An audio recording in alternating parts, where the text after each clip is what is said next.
Hello friends, ಎಲ್ಲರಿಗೂ welcome to tarot life. So ಯಾರೆಲ್ಲ first time ಚಾನಲ್ನ ನೋಡ್ತಾ ಇದ್ದೀರಾ, ದಯವಿಟ್ಟು ಸಬ್ಸ್ಕ್ರೈಬ್ ಆಗಿ.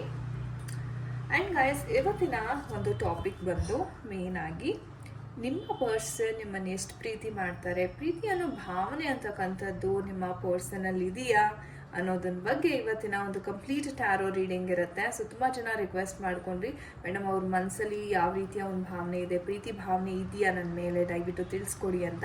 ಸೊ ಹಾಗಾಗಿ ನಿಮ್ಮ ಮುಂದೆ ಇವತ್ತಿನ ದಿನ ರೀಡಿಂಗನ್ನು ಮಾಡ್ತಾ ಇದ್ದೀನಿ. ಸೊ ಖಂಡಿತ ಆ ವಿಡಿಯೋವನ್ನು ಕೊನೆ ತನಕ ನೋಡಿ ಅಂತ ಹೇಳ್ತೀನಿ. ಆ್ಯಂಡ್ ಇನ್ನು ಯಾರಿಗೆಲ್ಲ ಪರ್ಸ್ನಲ್ ಟ್ಯಾರೋ ರೀಡಿಂಗ್ ಕನ್ಸಲ್ಟೇಷನ್ಸ್ ಬೇಕಾಗಿದೆ, ಖಂಡಿತ ನೀವು ಡಿಸ್ಕ್ರಿಪ್ಷನಲ್ಲಿ ಕೊಟ್ಟಿರ್ತಕ್ಕಂಥ ನಂಬರ್ಗೆ ನೀವು ಕನ್ಸಲ್ಟನ್ನು ಮಾಡ್ಬೋದಾಗಿದೆ. ಸೊ ಬನ್ನಿ ಕ್ವಿಕ್ಕಾಗಿ ವಿಡಿಯೋವನ್ನು ಶುರು ಮಾಡೋಣ. ಸೊ ನೀವು ಮಾಡಬೇಕಾಗಿರೋದಿಷ್ಟೇ, ಕಣ್ಣನ್ನು ಮುಚ್ಕೊಂಡು ನಿಮ್ಮ ಪರ್ಸನ್ನ ಒಂದು 3 ಬಾರಿ ಹೆಸರನ್ನು ಮನಸ್ಸಲ್ಲೇ ಹೇಳ್ಕೊಳ್ಳಿ. ಓಕೆ, ಯೂನಿವರ್ಸಲ್ಲಿ ಪ್ರಾರ್ಥನೆಯನ್ನು ಮಾಡಿ. ಸೊ ನೋಡೋಣ ಅವರ ಎನರ್ಜೀಸ್ ಯಾವ ಥರ ಇದೆ, ನಿಮ್ಮ ಪರ್ಸನ್ ಮತ್ತು ನಿಮ್ಮನ್ನು ಪ್ರೀತಿ ಅಂತಕ್ಕಂಥದ್ದು ಮಾಡ್ತಾರ, ಕನೆಕ್ಷನ್ ಅಂತಕ್ಕಂಥದ್ದು ಇದೆಯಾ ನೋಡೋಣ. ಸೊ ಶಫ್ಲಿಂಗನ್ನು ಸ್ಕಿಪ್ ಮಾಡಬೇಡಿ, ಸೊ ಎನರ್ಜೀಸ್ ಪಿಕ್ ಆಗಲಿ. ಸೊ ನಿಮ್ಮ ಪರ್ಸನ್ ಮನಸ್ಸಿನಲ್ಲಿ ಯಾವ ರೀತಿ ಒಂದು ಭಾವನೆ ಇದೆ, ಪ್ರೀತಿ ಇದೆಯಾ ಅಥವಾ ಯಾವ ರೀತಿ ಇದೆ?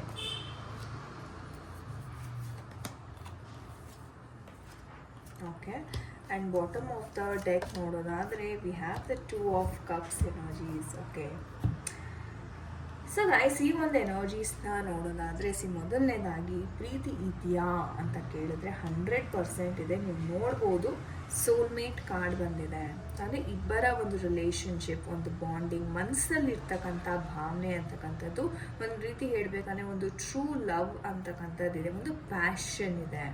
ಸೊ ನಿಮ್ಮ ಪರ್ಸನ್ ನಿಮಗೆ ಗೌರವ ಕೊಡೋದಾಗಿರ್ಬೋದು ಅಥವಾ ಮನಸಾರೆ ಇಷ್ಟಪಟ್ಟು ನಿಮ್ಮ ಬಳಿ ಬರ್ತಕ್ಕಂಥದ್ದಾಗಿರ್ಬೋದು. ಸೊ ಈ ಥರ ಒಂದು ಕನೆಕ್ಷನ್ ಅಂತಕ್ಕಂಥದ್ದು ನಿಜವಾಗಿಯೂ ಅವರ ಮನಸ್ಸಿನಲ್ಲಿ ಇದೆ. ಹಾಗಾದರೆ ಯಾಕೆ ಯಾವುದು ಸರಿಯಾಗಿ ಹೋಗ್ತಿಲ್ಲ ನಮ್ಮಿಬ್ಬರ ನಡುವೆ, ಯಾಕೆ ಇಷ್ಟೊಂದು ಪ್ರಾಬ್ಲಮ್ಸ್ ಬರ್ತಾ ಇದೆ ಅಂತ ನೀವು ಕೇಳ್ಬೋದು, ರೈಟ್? ಸೊ ನೋಡೋಣ ಎನರ್ಜೀಸ್ ಯಾವ ಥರ ಇದೆ, ಏನಕ್ಕೆ ನಿಮ್ಮ ಒಂದು ರಿಲೇಷನ್ ಅಂದರೆ ಇಷ್ಟು ಪ್ರೀತಿ ಇದ್ರೂ ಯಾಕೆ ಅದು ಪ್ರಾಪರಾಗಿ ನಿಮಗೆ ರಿಫ್ಲೆಕ್ಟ್ ಆಗ್ತಿಲ್ಲ, ಅಥವಾ ಯಾಕೆ ಅದನ್ನು ಎಕ್ಸಿಕ್ಯೂಟ್ ಮಾಡೋಕ್ಕೆ ಆಗ್ತಿಲ್ಲ ನಿಮ್ಮ ಒಂದು ಪರ್ಸನ್ ಕಡೆಯಿಂದ ಅನ್ನೋದನ್ನು ನಾವಿಲ್ಲಿ ನೋಡೋಣ. ಮೊದಲನೇದಾಗಿ ಹೇಳಬೇಕು ಅಂತಂದರೆ ತುಂಬ ನೆಗೆಟಿವ್ ಆಲೋಚನೆ, ತುಂಬ ನೆಗೆಟಿವ್ ಆ್ಯಟಿಟ್ಯೂಡ್ ಅಂತಕ್ಕಂಥದ್ದು ನಿಮ್ಮ ಪರ್ಸನಲ್ಲಿದೆ. ಆ್ಯಂಡ್ ಎಷ್ಟೋ ಜನ ಹೇಳಬೇಕು ಅಂತಂದರೆ ನಿಮ್ಮ ಪರ್ಸನ್ ಒಂದು ಪಾಸ್ಟ್ ರಿಲೇಷನ್ಶಿಪ್ ಏನಿತ್ತು ಅದರಲ್ಲಿ ಸಿಕ್ಕಾಕೊಂಡಿದ್ದಾರೆ.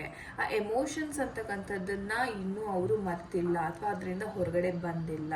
ಸೊ ರೀಸೆಂಟಾಗಿ ಅವ್ರಿಗೆ ಏನಾದರೂ ಲವ್ ಫೇಲ್ಯೂರ್ಸ್ ಅಥವಾ ಪಾಸ್ಟಲ್ಲಿ ಏನಾದರೂ ಒಂದು ಬ್ಯಾಡ್ ಎಕ್ಸ್ಪೀರಿಯನ್ಸಸ್ ಇದೆ, ಅದನ್ನು ಇವರು ಇನ್ನೂ ನೆನಪಿಸ್ಕೊಂಡು ಇನ್ನೂ ಇವತ್ತಿಗೂ ಕೊರಗ್ತಾ ಇದ್ದಾರೆ. ಆ್ಯಂಡ್ ಅದರಿಂದ ಒಂದು ರೀತಿ ಹೇಳಬೇಕಂದ್ರೆ ಅವಾಗವಾಗ ಇವರ ಮೂಡ್ ಫ್ಲಕ್ಚುಯೇಷನ್ಸ್ ಅಂತಕ್ಕಂಥದ್ದಾಗುತ್ತೆ. ಆ ಫ್ಲಕ್ಚುಯೇಷನ್ಸಿಂದ ನಿಮ್ಮ ಒಂದು ಪ್ರೀತಿ ಮೇಲೆ ಸಹ ಇದು ಪರಿಣಾಮ ಅಂತಕ್ಕಂಥದ್ದು ಬೀರ್ತಾ ಇದೆ, ರೈಟ್? ಸೊ ಈ ಕಾರಣದಿಂದ ಎಷ್ಟೇ ಪ್ರೀತಿಯಲ್ಲಿ ಎಷ್ಟೇ ವಿಶ್ವಾಸ ಇದ್ರೂ ಅವ್ರಿಗೆ ಅದನ್ನು 100% ಕೊಡ್ಲಿಕ್ಕಾಗ್ತಿಲ್ಲ. ಇಲ್ಲ, ನಾನು ಹಳೆಯ ಒಂದು ಸಂಬಂಧ ಏನಿದೆ ಅದರಿಂದ ನನಗೆ ತುಂಬ ಖುಷಿ ಇತ್ತು, ನನ್ನ ಬಾಳಲ್ಲೇ ಅದು ಒಂಥರ ಒಂದು ಬ್ರೈಟೆಂಡ್ ಮೂಮೆಂಟ್, ಆ ಒಂದು ಏನು ಸಿಚುವೇಶನ್ಸ್ನ ಕಳೆದಿದ್ರು ಆ ಒಂದು ಪ್ರೀವಿಯಸ್ ವ್ಯಕ್ತಿ ಜೊತೆ, ಇವತ್ತಿಗೂ ಅವ್ರಿಗೆ ಆ ಒಂದು ನೋವು ಅಂತಕ್ಕಂಥದ್ದು ಇದೆ. ತುಂಬ ಚಿಂತೆ ಮಾಡ್ತಾರೆ. ಆ್ಯಂಡ್ ಹೇಳಬೇಕು ಅಂತಂದರೆ ಕೆಲವೊಮ್ಮೆ ಅಂತೂ ತುಂಬ ಐಸೋಲೇಟ್ ಆಗಿಬಿಡ್ತಾರೆ. ಅಂದರೆ ಯಾರ ಜೊತೆನೂ ಬೇರೆ ಫೋನೇ ಮುಟ್ಟೋದಿಲ್ಲ, ಕಮ್ಯುನಿಕೇಷನ್ ಮಾಡೋದಿಲ್ಲ, ಒಂಟಿಯಾಗಿ ಇರೋದಕ್ಕೆ ತುಂಬ ಇಷ್ಟಪಡ್ತಾರೆ. ಅಥವಾ ನಿಮ್ಗೆ ಏನಾದರೂ ನೀವು ಬಲವಂತವಾಗಿ ಕೇಳಿದ್ರೂ ಕೆಲವೊಮ್ಮೆ ಹೇಳ್ತಾರೆ, ಬಟ್ ಕೆಲವೊಮ್ಮೆ ಅವ್ರು ಹೇಳುವಂಥ ಪರಿಸ್ಥಿತಿನಲ್ಲಿ ಇರೋದಿಲ್ಲ. ಸೊ ಹಾಗಾಗಿ ನಿಮ್ಮ ಕ್ವೆಶನ್ಸನ್ನು ಅವಾಯ್ಡ್ ಮಾಡ್ತಾರೆ, ಇಲ್ಲ ಅದಕ್ಕೇನೋ ಒಂದು ಉತ್ತರ ಅಂತಕ್ಕಂಥದ್ದು ಕೊಡೋದಿಲ್ಲ. ಸೊ ಅವಾಗ ನಿಮಗೆ ಕನ್ಫ್ಯೂಷನ್ ಶುರು ಆಗುತ್ತೆ, ಯಾಕೆ ಇವ್ರು ಈ ಥರ ಬಿಹೇವ್ ಮಾಡ್ತಾ ಇದ್ದಾರೆ, ಅಥವಾ ನನ್ನ ಕಡೆಯಿಂದ ಏನಾದರೂ ತಪ್ಪಾಗ್ತಿದೆಯಾ ಅಂತ ಅಂದರೆ ನಿಮಗೆ ಒಂದು ಆ ಡೌಟ್ಸ್ ಅಂತಕ್ಕಂಥದ್ದು ಶುರು ಆಗುತ್ತೆ. ಬಟ್ ಆ್ಯಕ್ಚುಯಲ್ ಆಗಿ ವಿಚಾರ ಏನಪ್ಪ ಅಂತಂದರೆ ಇವರ ಪಾಸ್ಟಲ್ಲಿ ಇವರು ಸಿಕ್ಕಾಕೊಂಡಿದ್ದಾರೆ. ಆ್ಯಂಡ್ ಇದರಿಂದ ಹೊರಗಡೆ ಬರುವಂಥ ಸಾಧ್ಯತೆ ಇದೆಯಾ ಅಂತ ನೋಡೋದಾದರೆ ಸ್ವಲ್ಪ ಟೈಮ್ ಅಂತಕ್ಕಂಥದ್ದು ತೊಗೊಳುತ್ತೆ. ಅಟ್ಲೀಸ್ಟ್ ಒಂದು 8 months ಟೈಮ್ನ ನಾನಿಲ್ಲಿ ನೋಡ್ತಾ ಇದ್ದೀನಿ. ಅಂದರೆ ಅಷ್ಟು ಈಸಿಯಾಗಿ ಹೊರಗಡೆ ಬರೋಕ್ಕಾಗ್ತಾ ಇಲ್ಲ ಇವ್ರಿಗೆ. ಅಫ್ಕೋರ್ಸ್ ಇದು ತುಂಬ ಹಿಂದೆ ನಡೆದಿರ್ತಕ್ಕಂಥದ್ದು, ಅಥವಾ ನೀವು ಇವರ ಜೀವನದಲ್ಲಿ ಬರೋಕ್ಕಿಂತ ಮುಂಚೆ ನಡೆದಿರ್ತಕ್ಕಂಥ ಘಟನೆಗಳಿವೆಲ್ಲ. ಬಟ್ ಆದ್ರೂ ಇವತ್ತಿಗೂ ಆ ಒಂದು ನೋವು ಅಂತಕ್ಕಂಥದ್ದು ಅವ್ರ ಮನಸ್ಸಿನಲ್ಲಿ ಇದೆ. ಸೊ ಹಾಗಾದರೆ ನೀವೇನು ಮಾಡಬೇಕು ಈ ಥರ ಸಿಚುವೇಶನ್ ಇದ್ದಾಗ ಅವ್ರಿಗೆ ಸ್ವಲ್ಪ ಟೈಮ್ ಕೊಡಿ. ಓಕೆ, ನೀವು ಬ್ಯಾಕ್ ಟು ಬ್ಯಾಕ್ ಮೆಸೇಜ್ ಮಾಡಿ ಹೇಳು ಹೇಳು ಹೇಳು ಅಂತ ಅವ್ರಿಗೆ ಬಲವಂತ ಮಾಡೋದಾಗಲಿ, ಫೋರ್ಸಿಬಲ್ ಆಗಿ ಏನು ಮಾಡಲಿಕ್ಕೆ ಹೋಗಬೇಡಿ. ಸೊ ಅವ್ರಿಗೆ ಯಾವಾಗ ಹೇಳ್ಕೋಬೇಕು ಅಂತ ಅನಿಸುತ್ತೆ ಆವಾಗಲೇ ಅವ್ರು ಬಂದು ನಿಮ್ಮ ಹತ್ರ ಹೇಳ್ಕೊತಾರೆ, ರೈಟ್? ಬಟ್ ಎಸ್, ಇದು ಒಂದು ಸ್ವಲ್ಪ ಟೈಮ್ ಜಾಸ್ತಿನೇ ತೊಗೊಳುತ್ತೆ ಈ ಒಂದು ನೋವಿಂದ ಅವ್ರಿಗೆ ಹೊರಗಡೆ ಬರೋದಕ್ಕೆ. ಆದಷ್ಟು ಇವರು ಸ್ವಲ್ಪ ಸೋಷಿಯಲ್ ಆಗಿದ್ದರೆ ಒಳ್ಳೆಯದು, ಇಲ್ಲ ಅಂತಂದರೆ ಅಂದರೆ ತುಂಬ ಒಂಟಿಯಾಗಿ ಇರೋದಕ್ಕೆ ಬಯಸ್ತಾರೆ ಈ ವ್ಯಕ್ತಿ. ಬಟ್ ಆ ಒಂಟಿತನದಿಂದ ಇವರ ಒಂದು ನೆನಪುಗಳು ಏನಿದೆ ಅದಿನ್ನೂ ಜಾಸ್ತಿ ಆಗುತ್ತೆ ಬಿಟ್ಟರೆ ಕಮ್ಮಿ ಆಗಲ್ಲ. ಸೊ ಹಾಗಾಗಿ ಆದಷ್ಟು ಇವರು ಸೋಷಿಯಲೈಸ್ ಆಗೋದು, ಇವೆಂಟ್ಸ್ನ ಅಟೆಂಡ್ ಮಾಡೋದು, ಫ್ರೆಂಡ್ಸ್ ಜೊತೆ ಹೊರಗಡೆ ಹೋಗಿ ಬೆರೆಯುವಂಥದ್ದು. ಸೊ ಈ ಥರ ವಿಚಾರ ಮಾಡಿದ್ರೆ ತುಂಬ ಬೇಗ ಇವರು ಎಮೋಷ್ನಲಿ ರಿಕವರ್ ಆಗುವಂಥ ಸಾಧ್ಯತೆ ಇರುತ್ತೆ. ಆ್ಯಂಡ್ ನಿಮಗೆ ಒಂದು ಹೊಸ ಲೈಫ್, ಇವ್ರಿಗೆ ಎಸ್ಪೆಷಲಿ ಒಂದು ಹೊಸ ಲೈಫ್ ಅಂತಕ್ಕಂಥದ್ದು ಸಿಗ್ತಾರೆ. ಸೊ ರೀಬರ್ತ್ ಕಾರ್ಡ್ ಬಂದಿರೋದ್ರಿಂದ ಇದು ಏನೇ ಒಂದು ಘಟನೆ ನಡೀತಾ ಇರ್ಬೋದು ನಿಮ್ಮ ಲೈಫಲ್ಲಿ, ಚೇಂಜಸ್ ಅಂತಕ್ಕಂಥದ್ದು ಖಂಡಿತವಾಗ್ಲೂ ಬಂದೇ ಬರುತ್ತೆ ಅಂತ ಹೇಳ್ಬೋದು. ಸೊ ನೋಡೋಣ ನಮ್ಮ ಏಂಜಲ್ಸ್ ಕಡೆಯಿಂದ ಯಾವ ಒಂದು ಗೈಡೆನ್ಸ್ ಸಿಗ್ತಾ ಇದೆ ಈ ಒಂದು ವಿಚಾರವಾಗಿ. ಡಿಯರ್ ಏಂಜಲ್ಸ್, ದಯವಿಟ್ಟು ನಮ್ಮ ವೀಕ್ಷಕರು ಯಾರೆಲ್ಲ ವಿಡಿಯೋ ನೋಡ್ತಾ ಇದ್ದೀರಾ ಅವ್ರಿಗೆ ಯಾವ ಒಂದು ಗೈಡೆನ್ಸ್ ಕೊಡಲಿಕ್ಕೆ ಇಷ್ಟಪಡ್ತೀರಾ ಈ ಒಂದು ಸಂದರ್ಭಕ್ಕೆ.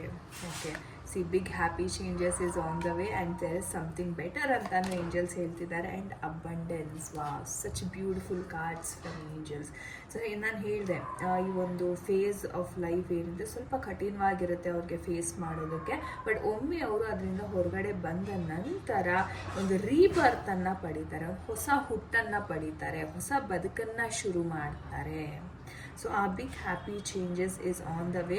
ಅಬಂಡೆನ್ಸ್ ಸಹ ಇವರ ಲೈಫಲ್ಲಿ ಬರ್ತಾ ಇದೆ. ಸೊ ಒಳಿತಾಗುತ್ತೆ, ಸಮಯ ತೊಗೊಂಡ್ರೂ ಒಂದು ಒಳಿತಂತಕ್ಕಂಥದ್ದು ಖಂಡಿತ ಆಗುತ್ತೆ. ಸೊ ನಿಮ್ಮ ಮತ್ತು ನಿಮ್ಮ ಪರ್ಸನ್ನ ಸಂಬಂಧಕ್ಕೆ ಒಂದು ಮೆಸೇಜ್, ಒಂದು ಗೈಡೆನ್ಸ್ ಯಾವ ರೀತಿ ಇದೆ ನೋಡೋಣ.